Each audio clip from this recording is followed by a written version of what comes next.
Ada bupati di Purwakarta, Ane Ratna Mustika. Tiba-tiba dia menutup sebuah gereja Kristen Protestan Simalungun yang ada di Purwakarta. Alasannya Ane karena gereja itu belum berizin atau bangunannya belum ada izin mendirikan bangunan IMB. Karena sebelumnya kabarnya itu adalah padepokan atau sarana olahraga masyarakat, lalu oleh jemaat gereja Kristen Protestan Simalungun dijadikan sebagai sarana ibadah. Itu yang kemudian ditutup. Banyak yang protes, termasuk saya juga protes keras. Kalau memang ada gereja yang belum berizin, mestinya bupatinya, kepala daerahnya membantu dong perizinannya. Bantu bagaimana proses perizinannya, nggak main tutup kayak gitu aja. Memang ada problem perizinan dan seringkali ini menjadi hambatan karena ada SKB 2 menteri itu.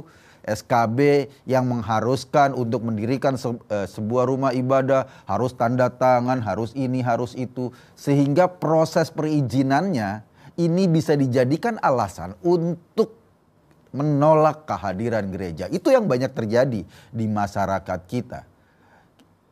Suasana ini tentu saja bagi saya kurang asik. Karena konstitusi kita sudah menjamin setiap orang yang beragama punya hak menjalankan atau beribadah sesuai dengan agamanya masing-masing. Orang Kristen ya beribadahnya atau katakanlah melakukan ibadatnya di gereja. Kalau gerejanya ditutup terus gimana? Nanti kalau beribadat di rumah juga diprotes masyarakat. Nanti kalau beribadat di tempat-tempat lain diprotes masyarakat. Sementara mau beribadat di satu tempat yang memang ingin dijadikan gereja juga dengan alasan perizinan ditutup.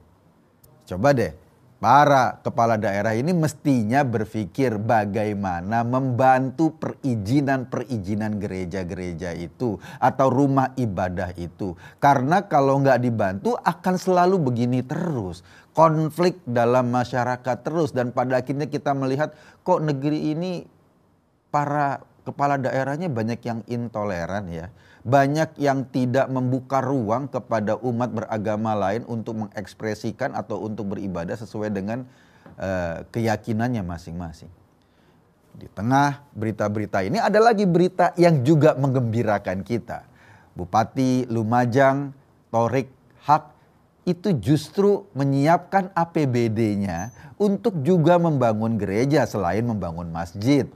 Jadi di tengah berita ada bupati yang menutup gereja Kristen Protestan Simalungun di Purwakarta, ada berita positif di Lumajang.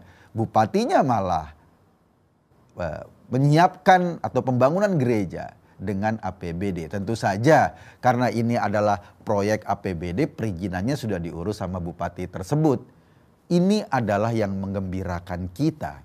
Jadi nggak semua sih kepala daerah yang diasumsikan intoleran. Ada beberapa bupati yang seolah-olah seperti menjegal atau katakanlah tidak memberi ruang kepada umat Kristen atau umat yang beragama lain untuk mendirikan rumah ibadahnya. Misalnya di Cilegon juga kan masih ada kasus serupa. Tapi ada juga loh di daerah-daerah lain, misalnya tadi di Lumajang, ternyata kepala daerahnya malah memberikan ruang yang besar kepada berbagai umat beragama untuk beribadah sesuai dengan keyakinannya masing-masing. Selain di Lumajang ada Bupati Minahasa Tenggara, James Sumendep, yang juga dengan APBD di daerah tersebut membangun gereja dan masjid secara berbarengan. Menandakan ada toleransi di berbagai tempat kita. Dan saya rasa bukan cuma Bupati Lumajang dan Bupati Minahasa Tenggara yang memberikan ruang kepada berbagai rumah ibadah itu untuk dibantu perizinannya. Sebagian besar kepala daerah di Indonesia barangkali juga berpikir sama, bagaimana hubungan antar umat beragama di wilayahnya bisa berjalan lancar, bisa berjalan dengan baik. Bupati-bupati atau kepala-kepala daerah yang melakukan penutupan gereja atau mempersulit pembangunan gereja atau katakanlah yang tidak memberi ruang kepada umat beragama lain untuk beraktivitas sesuai dengan ibadahnya masing-masing memang masih ada. Dan ini yang harus terus-menerus kita protes, terus-menerus kita kawal agar setiap orang bisa menjalankan ibadah sesuai dengan keyakinannya masing-masing. Karena itu mungkin kita mengapresiasi langkah teman-teman dari Partai Solidaritas Indonesia misalnya yang melakukan gugatan ke MK agar syarat-syarat pendirian rumah ibadah itu ya harus dihilangkan itu SKB 2 menteri gitu loh. Juga rekomendasi FKUB atau Forum Komunikasi Umat Beragama yang sering menjadi hambatan untuk pembangunan rumah-rumah ibadah. Karena seringkali perizinan yang panjang, seringkali celah-celah perizinan itu digunakan untuk menghambat ketika misalnya ada agama lain yang ingin mendirikan rumah ibadahnya. Nah, proses perizinan yang panjang ini harus disimpelkan, harus lebih disederhanakan agar hambatannya nggak lagi terjadi.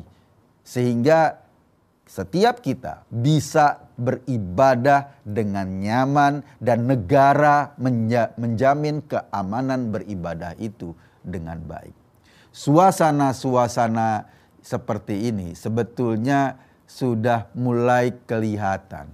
Coba lo lihat deh, setiap kali ada yang menggeruduk teman-teman Kristen yang sedang beribadah, kan kita langsung teriak, langsung protes. Di Lampung kemarin misalnya, ketika ada ketua RT yang menggeruduk atau membubarkan jamaat gereja, kita semua sama-sama protes dengan keras. Bahkan ketua RT-nya sekarang sudah ditangkap polisi, dijadikan tersangka dan kemudian akan diadili sesuai dengan kelakuannya itu.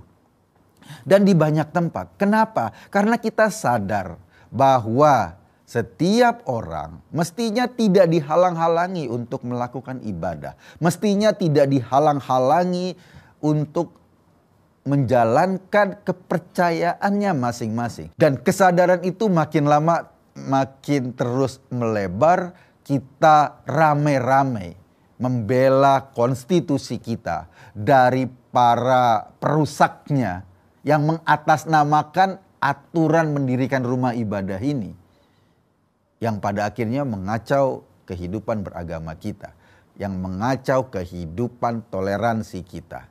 Iya, memang selama ada aturan-aturan itu, tentu saja semua pendirian rumah ibadah harus sesuai dengan aturan itu.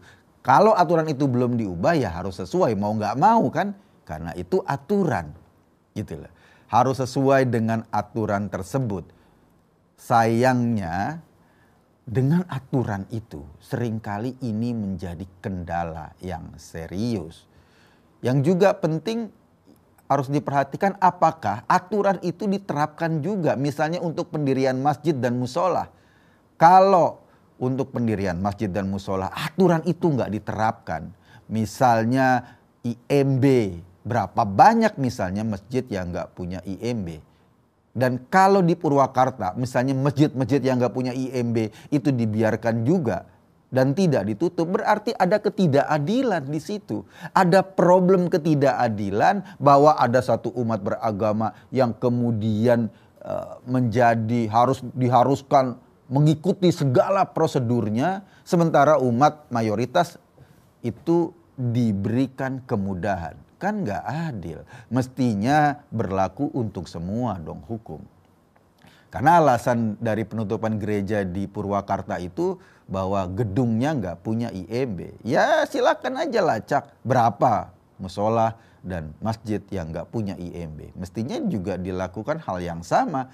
Mestinya juga didekati dengan cara hukum yang sama. Sebab hukum di Indonesia itu tidak cuma berlaku untuk sebagian warga. Dia berlaku untuk semua warga, untuk semua penganut agama, untuk semua ras, untuk semua segmen populasi sepanjang dia adalah warga negara Indonesia. Cara berpikirnya seperti itu.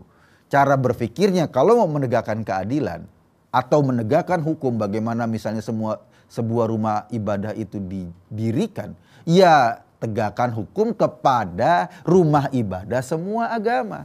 Tidak cuma tebang pilih kayak gitu. Yang terjadi apa? Yang terjadi adalah perlawanan terhadap ketidakadilan tersebut. Saya melihat sebetulnya pelan-pelan ya, kalau dibandingkan misalnya 10 tahun lalu, 15 tahun lalu ketika awal-awal reformasi dan gerombolan-gerombolan garis keras itu atas nama agama seringkali membuat kekacauan. Sekarang sih sudah alhamdulillah deh.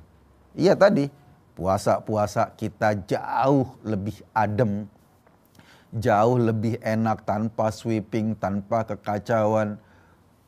Para kelompok-kelompok jihadis sebelum mereka beraksi udah digulungin duluan oleh Densus 88 sehingga cukup lama kita tidak mendengar aksi-aksi mereka. Paling kalaupun terakhir-terakhir ini mereka beraksi, mereka kebanyakan lone wolf.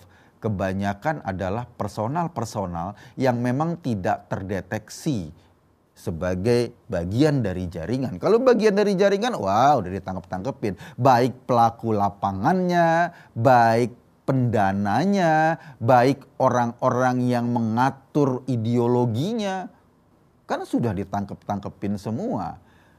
Itu sebetulnya bukan tiba-tiba, itu sebetulnya peran kita semua, peran masyarakat untuk terus-menerus meneriakkan bahwa kita warga negara Indonesia punya hak yang sama, punya kewajiban yang sama terhadap negara ini. Semua warga negara Indonesia itu harus diperjuangkan haknya. Warga negara yang beragama Kristen harus diperjuangkan haknya untuk bisa beribadah dengan tenang. Warga negara yang beragama Hindu harus diperjuangkan haknya untuk bisa beribadah dengan tenang. Demikian juga warga negara yang Muslim harus diperjuangkan haknya untuk beribadah dengan tenang. Ketika kita melawan kasus sweeping baik rumah ibadah, baik warung-warung makan yang dulu disuruh tutup ketika menjelang Ramadan, itu kita melawan agar kita yang Muslim bisa beribadah dengan tenang. Kenapa bisa beribadah dengan tenang? Karena kita kan malu sebagai Muslim, seolah-olah ketika kita sedang puasa gampang banget iler kita berleleran hanya karena kita ngelihat teh manis di warteg. Gampang banget iman kita goyah hanya kita melihat tempe mendoan di warteg. Itu kan membuat kita malu. Jadi sebetulnya dengan membiarkan saja, dengan melepaskan tidak ada sweeping-sweeping itu membantu sebagian besar Muslim Indonesia untuk menjalankan ibadah puasanya dengan cara yang baik.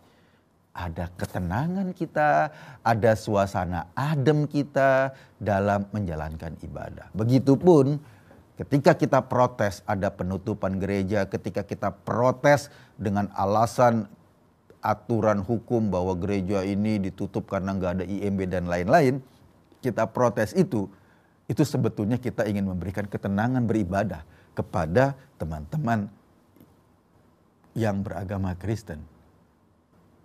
Ini Indonesia. Indonesia nggak akan menjadi Indonesia kalau nggak ada umat Kristen di sini, kalau nggak ada umat Hindu di sini, kalau nggak ada umat Tionghoa di sini, kalau nggak ada umat Muslim di sini. Indonesia adalah pencampuran dari itu semua. Kita bersama-sama duduk bareng-bareng untuk membuat konsensus sosial bahwa kita mendirikan sebuah negara yang berdiri di atas semua golongan, di atas semua agama, di atas semua suku dan ras, dan kita semua warga negaranya punya hak dan kewajiban yang sama sebagai WNI. Itu yang jauh lebih penting. Satu hal yang ingin saya garis bawahi, iya, ada memang. Masih ada kelompok-kelompok intoleran yang ingin membuat kekacauan. Masih ada kelompok-kelompok intoleran yang tidak senang dengan umat lain beribadah sesuai dengan agamanya. Masih ada kepala daerah yang ngaco. Tapi kalau dari misalnya kabupaten kota, ada 500 sekian kabupaten kota, 1-2 kepala daerah yang ngaco itu tidak kemudian mewakili seluruh kepala daerah. Masih banyak atau menurut saya sebagian besar tidak ada masalah dengan soal-soal rumah ibadah kayak gini. Ada masalah di sebagian daerah, tetapi di sebagian besar daerah biasa-biasa aja tuh nggak ada penolakan. Ada orang-orang yang menolak, tapi dengan mengatasnamakan umat muslim misalnya. Tapi saya amat yakin sebagian besar muslim di Indonesia biasa-biasa aja tuh ketika melihat ada jemaat atau ada satu tempat digunakan untuk ibadah jemaat Kristen, ada satu tempat digunakan untuk jemaat umat Hindu misalnya, atau ada vihara, kita biasa-biasa saja. Sebagian besar kita sebetulnya adalah warga yang toleran. Ada kelompok yang intoleran sangat kecil tapi berisik. Ini yang penting untuk terus kita lawan karena merekalah merusak kehidupan berbangsa dan bernegara kita, kehidupan sosial kita dengan memaksakan kehendaknya sendiri. Ini yang terus-menerus harus kita ingatkan karena ini bahaya buat masa depan Indonesia. Gue Eka Guntadi, terima kasih.